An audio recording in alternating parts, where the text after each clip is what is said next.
Hello everyone from Math 1340, Statistics. It's Professor Wenson here again with a video on your KnewtonAlta section 6.1 homework titled The Standard Normal Distribution. So you've already seen a normal distribution before. If you recall talking about what that thing called the empirical rule. Remember the 68, 95, 99.7 rule? You looked at a normal distribution there. These are these bell-shaped, very symmetrical curves, and they're representative of continuous density functions, continuous random variables.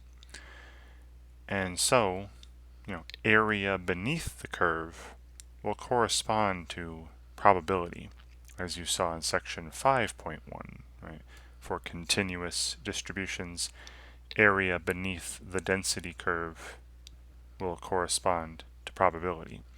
Now we'll get to that in a later homework. For right now, this is just an introduction to what's called the standard normal distribution. Okay, so here's a preview. Again, you're not going to see the word preview. You have section 6.1, standard normal distribution, your mastery bar, and there are 3 objectives. You can see your progress on each of them. Just click on the down arrow here. Alright, so the first objective I'm looking at is standardize a normally distributed random variable. So, as I mentioned, a lot of times, first time I'm seeing this objective, I'll click on More Instruction and View Instruction.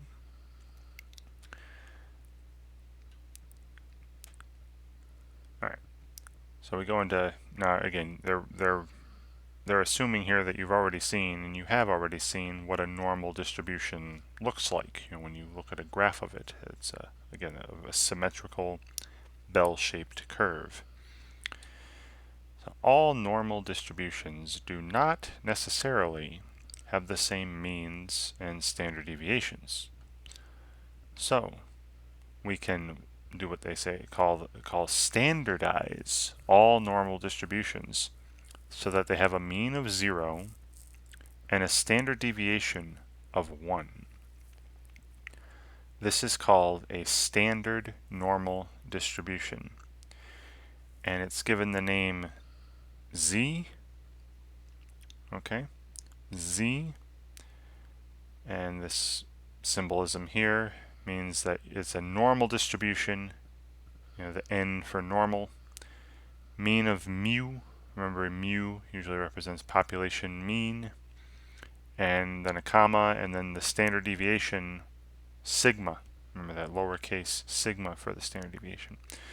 Alright, so let me show you what they mean by this, how you can take any normally distributed random variable and transform it into this Z distribution, this standard normal. Alright, so I'm going to go to a piece of paper here and draw some pictures.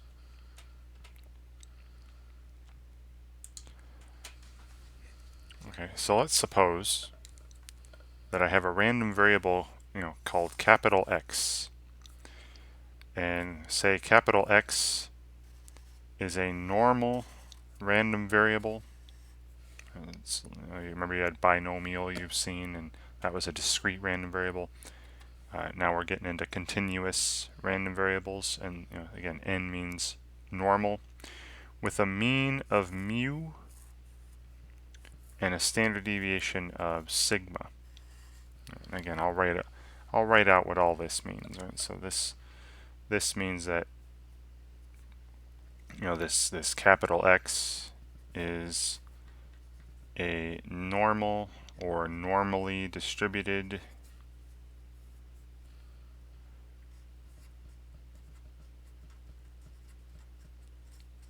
random variable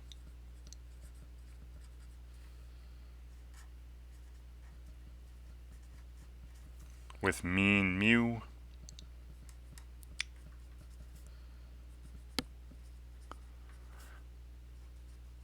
and standard deviation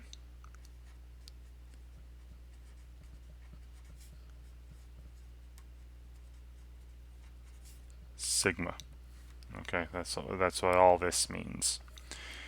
All right, so if that's the case, then it'll have a continuous density curve that is a symmetrical bell shape. So let's suppose this horizontal line here this is a number line representing possible values of this variable x. And then I'll have my density curve above it. All right, again, it's goes to the left forever, and has this peak, and it goes to the right forever. There's little arrows here going that way forever, but a symmetrical bell shape. That's what it means to be normally distributed. All right, and then again, like I said, this is a number line here.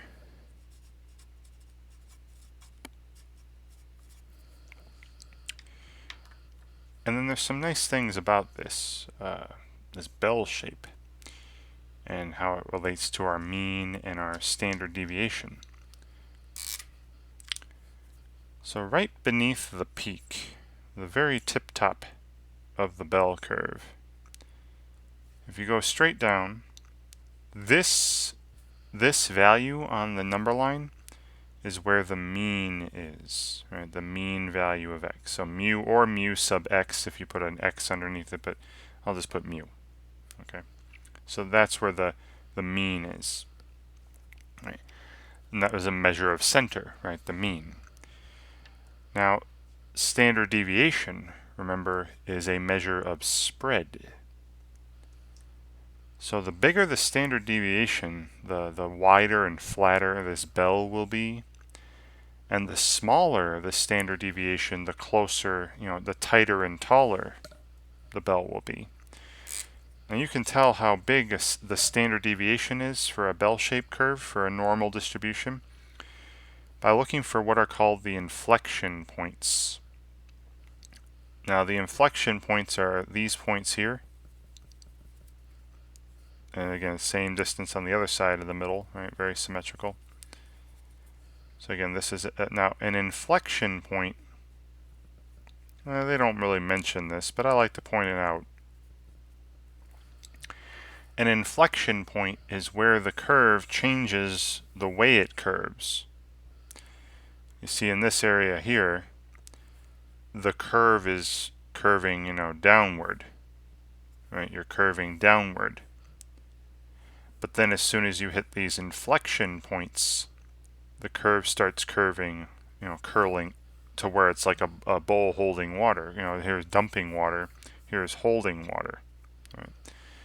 So these points on the curve where it changes from curving down to curving up or curving up to curving down are called inflection points. And the nice thing about these inflection points is that if you go right below them to the number line, go below these to the number line, these values will be one standard deviation away from the center, away from the mean. So this value here, if this is mu in the middle, this value under this inflection point will be mu plus sigma, right? The mean plus one standard deviation. And this other inflection point, this will have a value of mu minus sigma, right? Mu minus one standard deviation. Okay? And then we'll take this distance and just keep marking off, this is one standard deviation of length here. I'll write that again. I'll do this. Right, so this distance right here is one standard deviation. And I'll keep marking these off, right, every standard deviation. So there's very scientific what I'm doing, right, with my fingers spread. There's one standard deviation. Here's two standard deviations away. Here's three standard deviations away, right? And then the same thing over here. So this value is 2. This value is 2. This value is 3. I'll do the same thing on the other side. Just there's two standard deviations away from the middle. this value 3 standard deviations away from the middle, right? I'm trying to make these all evenly spread. Right. Okay. And I'll mark these off, right? So this if the middle is at the mean mu, then this value here is at mu plus 2 sigma, right? Plus 2 standard deviations. And then the way I've marked it off, this value on the number line here is mu plus 3 standard deviations. And then this value is mu minus 2 standard deviations. And this value I've marked off is mu minus 3 sigma, minus 3 standard deviations. Okay. All right, and again, we'll get back to a picture like this at a later section as well. But remember, the area under the curve will correspond to probability. And remember, the area under the curve within 1 standard deviation of the mean was about 68%, 0.68 under the curve. Within 2 standard deviations, all that area was about 95% of the whole area. And within 3 standard deviations, that whole area under the curve was about 99.7% of the entire area. And then the entire area, right, from the far left forever to the far right forever, is 1. Remember, the entire area under a continuous density curve is 1. Okay, now what they asked us, what they said we could be doing now, so here's a random variable x with some mean mu, some standard deviation sigma. What we're going to be doing is something called standardizing this random variable, changing it to a random variable with a mean of 0 and a standard deviation of 1. So we're going to transform this, or again what they call standardizing.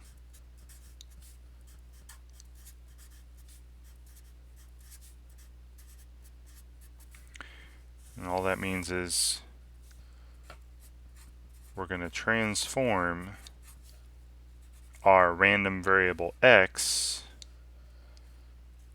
into the standard normal distribution. The standard normal distribution. And that was what they called that z, which was a normal distribution with a mean of 0 and a standard deviation of 1. Okay, now how is that done? You just change all your values on the x number line into their corresponding z-scores. All right. So remember, z-scores, this is again something you've seen. All right, so how do we do this? Again, this is, you just change values of x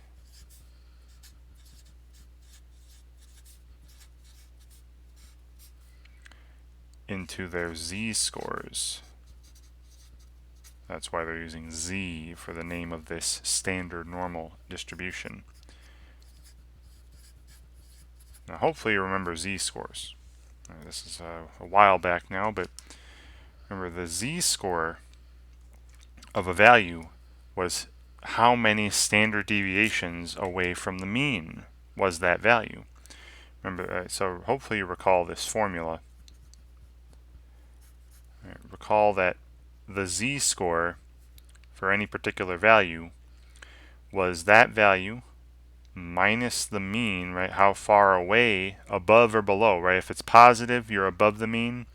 If it's negative, you're below the mean. And then you divide this by the standard deviation, right? That tells you how many standard deviations above or below the mean is this value. All right, so then what happens is, look at this. All right, so I'm going to make another picture of a bell shape. So I'm transforming x here into a new distribution, a new random variable called z. So this number line now represents z-scores. So instead of x, I got z. And I'll draw a similar picture, right? And you'll notice when I do my drawings that almost all my bell shapes look exactly the same. Right. So I got this symmetrical bell shape. But now, underneath the peak,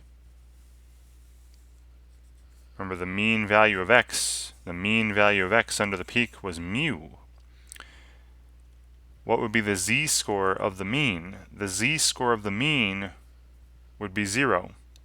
Right? And that's what we said, it has a mean of 0. That's why there's a 0 after the n here. Mean, and standard deviation of 1. Right? So again, we'll go to these inflection points. Right? These points where the curve changes the way it curves, right? Curving downward to curving upward. What are the z-scores of these values, right? So like up here for x, the x value was mu plus sigma. That's 1 standard deviation above the mean, meaning it has this value, mu plus sigma, has a z-score of 1. So I just transform it to its z-score. This other value under the inflection point, for the random variable x, had a value, mu minus sigma. This value is 1 standard deviation below the mean. So it would have a z-score of -1. Remember, a negative z-score means you're below the mean. Positive z-score means you're above the mean. And then this value would have a z-score of 2. This value would have a z-score of +3. This value would have a z-score of -2. This value would have a z-score of -3. And there we go. You're going to transform any normally distributed random variable into what's called the standard normal. The standard normal. The z distribution, or the z random variable, and again, that's a normal distribution with a mean of 0 and a standard deviation of 1. Alright, so let's get back into this, back into the assignment. So they read through all that, and there's that formula for z-scores again. They talk about, when z is positive, it means your value is above the mean. To the right of mu on the picture that I drew, right? When it's negative, that means you're below the mean or to the left of mu. If the z-score is 0, that means you're at the mean. Right? Okay, I'll let you read through the examples on your own. Let's just get to a problem.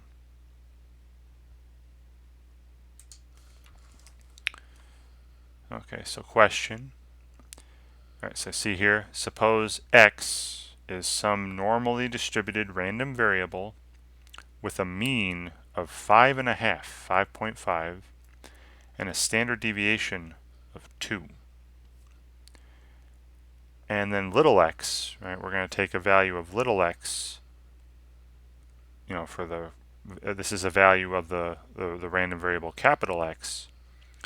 And we're going to find little x's, this value's z-score in the standard normal random variable called, capital Z. Alright, so again, I'm going to draw a little picture. You don't have to draw a picture every time. This is just simply finding the z-score. But I'm going to draw a picture, similar to the ones I just drew a minute ago with these bell shapes. Okay, so go into some paper here. We are told, we're told that we have a random variable x that is normally distributed with a mean of 5.5 and a standard deviation of 2. Right. So if I were to draw a picture of the density curve for this, again, it's a horizontal number line here representing possible values of this capital X. Put in again, all my bells are going to look pretty similar. Symmetrical bell shape going to the left forever, right forever. I know it doesn't look perfectly symmetrical. I'm doing this by hand. I apologize if it doesn't look perfectly symmetrical, but it should be. The value below the peak here on the number line, this value right here should be 5.5, right? Again, this is the mean, mu, 5.5. And then the values below those inflection points, right, where it goes from curving down to curving up. So it looks like about here and here. The values below these inflection points, and they should be the same distance on either side, should be symmetrical, are 2 units away from the middle. Right? That should be 1 standard deviation away. So 5.5, plus 2, so 7.5, and then 5.5 minus 2, so that's 3.5. Again, that distance, this distance right here, from the middle to right underneath one of these inflection points should be sigma, right? 2 units. Now, they gave us a very easy value to find the z-score for. They gave us the value 7.5. Right? There's little x equals 7.5. We already know just by looking at my picture here that that's 1 standard deviation above the mean. So the z-score for little x equals 7.5, the value of 7.5, the z-score is positive 1. All right, but again, let me standardize this. Right? It's called standardizing, meaning changing it to the standard normal random variable with a mean of 0 and the standard deviation of 1. So again, horizontal axis represents a number line here, a number line for all possible values of this capital Z now. Right, a new bell right underneath the old one.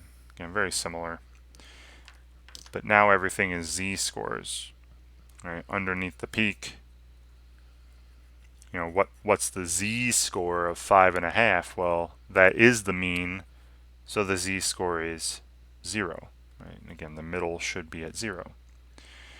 And then these inflection points, where it goes from curving up to curving down, or curving down to curving up, right? These should be a standard deviation away, so just 1 unit away, 1 and negative 1. And these correspond to the 7.5 and the 3.5, right? So the z-score for 3.5 is negative 1. The z-score for 7.5 is positive 1. But we could have also figured this out, with the formula, right? They gave us little x. They gave us little x equals 7.5. Find the z-score. And I'll write it up again. Remember, the z-score for any particular value is that value minus the mean, right? How far from below or above the mean is it? And then how many standard deviations is that, right? So then I divide by the standard deviation. So in this particular example, my x value is this little 7.5. I subtract the mean, right? Figure out how far away that is from the mean, right? Subtract 5.5, and then divide by the standard deviation, divide by 2. Well, this is just 2 divided by 2, which is 1. So little z equals 1. Right? We're here on the standard normal distribution. And again, all that means is that little x equals 7.5, that value is 1 standard deviation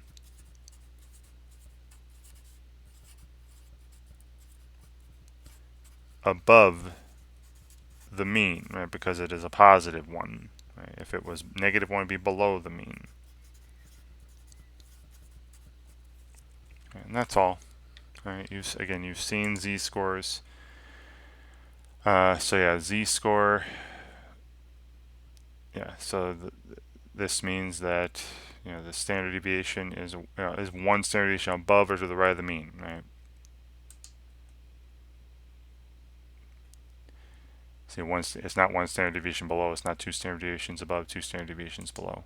Right, it's 1 standard deviation above the mean. Z-score of 1. Okay, so there's a Here's another one. So Jerome averages 16 points a game. Right, so that's a mean value, an average, right? With a standard deviation of 4 points. So there's your sigma. Suppose Jerome's points per game are normally distributed. Right, so they're telling you. Right, so suppose capital X, right? Capital X represents the number of points per game for Jerome. They're telling you that X is normally distributed with a mean of 16 and a standard deviation of 4. Alright, suppose Jerome scores 10 points in the game on Monday. What is the z-score for this value of this points that he scored in that game, the value of x, this little x equals 10? And then what does it tell you? Alright, so I'll pull some paper up just on this screen here. Now I'm not going to draw the bell shapes this time. You could if you wanted to. Alright, but I'm just going to go to a piece of paper, and we have, x is normally distributed, right? The number of points per game for Jerome is normally distributed with a mean of 16, standard deviation of 4, right? So we know mu, we know sigma. We're told that little x, right? One particular value of capital X is 10, right? He scores 10 points on the game on Monday. So I want the z-score for this. Right? Now remember, the z-score is take the value, subtract the mean, divide by the standard deviation. So for this particular value, it'd be 10 minus the mean value for his points per game. The average points per game was 16. So you see that this is a value below the mean. 10 is definitely below 16. So we're going to get a negative z-score. And then divided by the standard deviation is 4. Right? So that's negative 6 divided by 4. And that's negative 3 halves when you reduce that. And if you want to write that as a decimal, it's negative 1.5. Right? So the z-score for his 10 points in the game on Monday is negative 1.5, telling me that x equals 10. Scoring 10 points in a game is 1.5 standard deviations. I'll just put stud dev, right? Standard deviations below, right? Below the mean value of 16, right? I'll just put below the mean, because again, it's below because the z-score is negative. All right, so let me get rid of that. And yeah, see down here where the z-scores are negative 1.5. And below or left, right? 1.5 standard deviations left of the mean of 16. And above would be to the right. If you were graphing, drawing the little bell shapes with the number lines like I was. And they go through the calculation and all that like I did. Alright. So it looks like we're moving on to a different one. Now you're still going to be using the same formula, that z-score formula, but now finding different parts of it. Right? The last objective I went over, you were finding the z-score itself. You know the value, you knew the mean of your distribution, you knew the standard deviation of the distribution. You had to find the z-score, you had to standardize. This is going to be the other way around, where you know the z-score. You maybe know a mean, or you know a value, you know the mean, but you're going to be finding one of the missing pieces in that formula. So let's calculate the mean and standard deviation of a normal distribution. All right, so here, Porter was told that his IQ score was 1 standard deviation below the mean. So that means that Porter has his IQ score has a z-score of negative 1, because it's 1 standard deviation below the mean. if IQ scores were approximately normal, right? So IQ scores are normally distributed with a mean of 75 and a standard deviation of 6. What was Porter's score, right? What was his IQ score? And it says do not include units in your answer, so just enter a number. So again, let me draw a picture of this with a bell shape and all that. You don't have to, right? You can do these without a bell-shaped picture. Let me show you. All right, so they're telling us IQ scores. Right, so I'll just call it IQ. You can call it X if you want, but I'll just call it IQ scores. They're saying IQ scores are about normally distributed with a mean of 75, right? They said mu equals 75. Standard deviation of 6. Now I'll draw a picture of this. This number line here with different IQ possible values of IQ scores, saying it's normally distributed, right? So again, I got this symmetrical bell-shaped curve going to the left forever and right forever. Under the peak, under the very tip top, we have an IQ score right on the number line here of 75. And then under the inflection points, right, these points say here and here, where it goes from curving down to curving up, and again, it should be. I mean, it's a hand drawing. I'm trying my best. Should be the same distance on either side. So these are 1 standard deviation away. So that's 6 units. So 75 plus 6. This would be an IQ score of 81 under this inflection point. 75 minus 6. This would be an IQ score of 69 under that inflection point. Now, we're told that Porter's IQ score was 1 standard deviation below the mean. All right, so Porter, this person Porter, their Z-score was -1. Now this is not Z-scores. This is IQ scores. Again, if you want, like I said, if you want to call this X instead, that's fine, right? Now, what we're asked to find is, well, if this is the mean and this is the standard deviation for these normally distributed IQ scores, what is Porter's particular IQ score? Where does Porter fall on this? Now you can tell it's 69 because they said 1 standard deviation below. That's 69. Right? But let's use the formula. Right?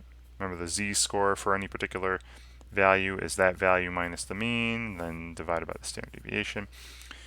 We know the Z-score for Porter is -1. His IQ score was 1 standard deviation below the mean. We don't know his IQ score, so that's X. Right? I'm going to leave it as X. Minus, the mean is 75. Divided by the standard deviation is 6. Alright, so then I would solve for X. So a little bit of algebra here, oh man, but this should be pretty simple. Get rid of the divided by 6 by multiplying by 6. So this will be -6 now, equals X minus 75. And then I would just simply add 75 to get 69 equals X. And there's Porter's IQ score, right?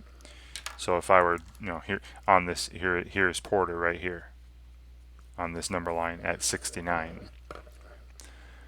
Okay, so that's all they're asking for. What would be Porter's IQ score if all this information was correct?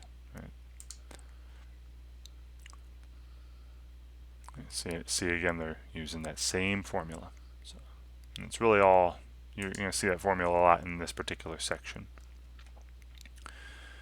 Alright, so this is no different. Again, you can click on, I didn't click on more instruction last time, I apologize, but if you want to, you can do that. Might be some videos or something.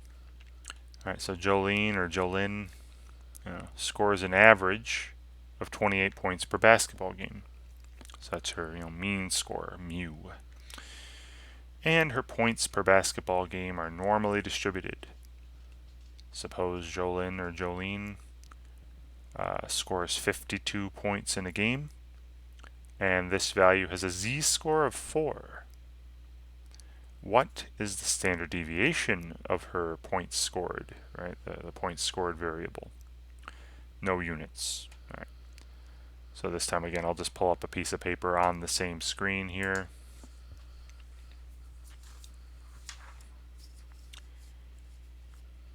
All right, so we're told that her points per game, let's put points, again, if you want to call that X, you can, is normally distributed with a mean, an average of 28 points per game, and we don't know sigma, right? So I'll just write sigma. Don't know it. And I know it looks like a 6, but that's sigma. All right, that's unknown. And we're told little x here, she scored 52 points in a game. So remember, little x represents a particular value of big X. We're also told that this value had a z-score of positive 4, meaning that this 52 points was 4 standard deviations above 28, right, above the mean. And we want to find sigma, right, find that standard deviation. All right, so again, the same formula. The z-score is, for any particular value, is that value minus the mean divided by the standard deviation, and then I plug stuff in and solve for the missing piece. So we know the z-score is 4, so I got 4 on the left side. We know her her x value is 52, right? She scored 52 points in a particular game, minus the mean value, or average points per game, is 28. That's the number, and then divided by sigma. Now 52 minus 28 is 24. Okay, and then I would multiply by sigma. We'd have 4 sigma equals 24. And then to get sigma alone, divide by 4. Right? Sigma equals 24 divided by 4 is 6.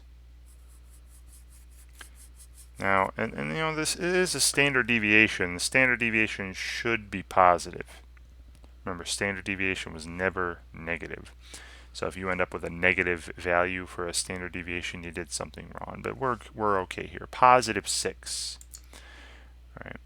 So standard deviation for her points scored variable, right, that normally distributed variable, was 6. And again, they go through the same thing I just did. Okay. All right. Now this one is understand the notation and interpret the parameters of a normal distribution. I'll go to more instruction for this. Right. Now I've already mentioned to you how a normally distributed random variable's density curve looks. Right. It's some sort of symmetrical bell shape, where under the peak, under the top of the hill, you have the mean value, and then under those inflection points, those inflection points are 1 standard deviation above and below the mean. So hopefully it makes sense that the bigger the standard deviation, the further away those inflection points are from the middle, the wider and flatter the curve will be. And the smaller the standard deviation, the closer those inflection points will be to the middle, so the thinner and taller the curve will be. All right, so let me play a video here. And okay. I guess something to take away from this is that the normal distribution is also referred to as the Gaussian distribution, but I'll never say that. It's named after a famous German mathematician, Carl Friedrich Gauss. But you don't really need to know that. Okay, so let's go to a problem. All right, so you see they give you these three these three normal density curves for say a variable A, variable B, and variable C. All right, so 3 different normally distributed variables, 3 different density curves, and determine which. Notice this says they're plotted on the same axis, so they're all over the same number line.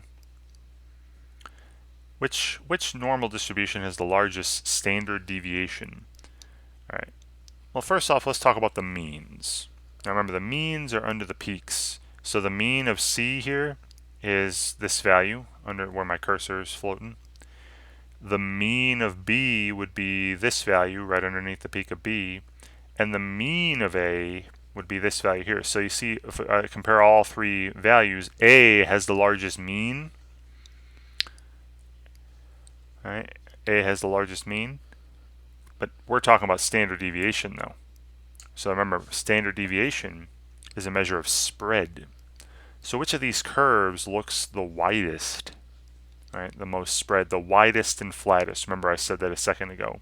The larger the standard deviation, the further those inflection points will be from the middle. The more far out, the wider and flatter the curve will be. So you see for B, it's not very spread out. So B has a very small standard deviation when compared to A and C. C is a little wider, but A is wider and flatter. I'd say A is wider and flatter. A has the larger standard deviation. So I click on A here and submit. Right, again, this should be pretty easy looking at these pictures, I'm hoping. So something similar. So again, there are now two distributions, two random variables called A and B. They're in their density curves and they're normally distributed. So you see these like symmetrical bell shapes. One's taller than the other. Which of the following statements is true, right? So see all that apply. All right, so A has the larger mean. Now, look at where the peaks are. See how the peak of A and the peak of B are over the same exact value on the number line? So A and B have the same mean. So I wouldn't say either of these, but the means of A and B are equal. They do look like they're above the same value on the number line. Now, do they have other standard deviations though? See how A is thinner and taller, B is wider and flatter, right? So it looks like B has the larger standard deviation, right? The larger spread than A. So B has the larger standard deviation. And that seems to be about all that's true about these pictures. Okay, so again, hopefully those are easy to determine by looking at your curves. All right, and then we get into problems that are similar to ones I've already done. So I'm just going to do some cheating now. All right, leave it up to you. So again, I'll read off the problem. X is some normally distributed random variable with a mean of 16.5 and a standard deviation of 2. Little x is one particular value of capital X is 18.5, and then find the z-score and tell you what it means. All right, I could tell you right now. If I take x minus mu, that's 2, then divided by the standard deviation, that's divided by 2. 2 divided by 2 is 1. The z-score is positive 1. So the mean is 16.5, right? And the z-score tells you that 18.5 is 1 standard deviation to the right of the mean. Very easy, that one. Do that one in my head. Again, you've seen it before. You're not always going to get a whole number or an integer, right? We saw negative 1.5 come up earlier, right? You may get decimal, fractional z-scores. Just please know that. All right, so here's another one I could probably do pretty quickly. Yeah, maybe not. Mean is 12.5. Standard deviation is 1.5. We're talking about the z-score of the value 11. Now, 11, this actually isn't so bad either. 11 minus 12.5, right, the value minus the mean, is negative 1.5. Divided by 1.5 would be negative 1. So 11 is 1 standard deviation below the mean. So again, the z-score is negative 1. The mean is 12.5. They gave that to us. And so that the z-score tells you that 11 is 1 standard deviation to the left of the mean. All right. Beautiful. All right, so that objective's done. Again, you'll see similar problems. You're not going to see exactly the same problems that I do all the time. This one's just comparing pictures of normally distributed curves again, right? Normally distributed random variables with their density curves. So which has the smallest mean? So which peak is furthest left? That's A. See, the mean of A is over at this value on the number line. The mean of C is to the right of that. the mean of B is to the right of that. So the mean of distribution A here is the smallest. It's the furthest left.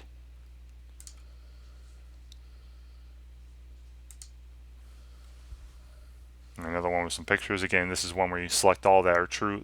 They have the same mean again. See how their peaks are above the same value on the number line? So they have the same mean again. And this time, A is more spread than B. A is wider and flatter than B. So A has the larger standard deviation. Okay, so again, pretty easy to interpret those pictures, I'm hoping. All right, and then this one's just using formula. You'll know that Z equals X minus mu divided by sigma. You'll be filling in all but one of the values and solving for one of them.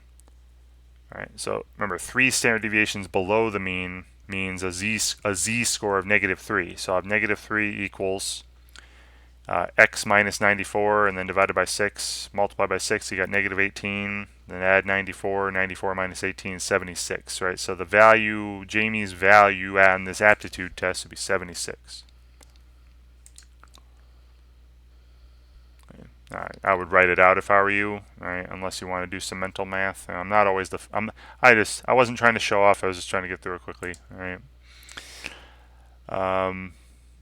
Then this one's very similar, all right? So I'll just do instructor cheat. It's just finding a missing piece from that formula, Z equals X minus mu divided by sigma. All right, and that should be all the kinds of problems you're seeing in this assignment. All right, so hopefully, again, my video is a nice little guide for you when you go to do the assignment for section 6.1 on your own. Obviously, if you have any questions, let me know, and thank you very much for watching.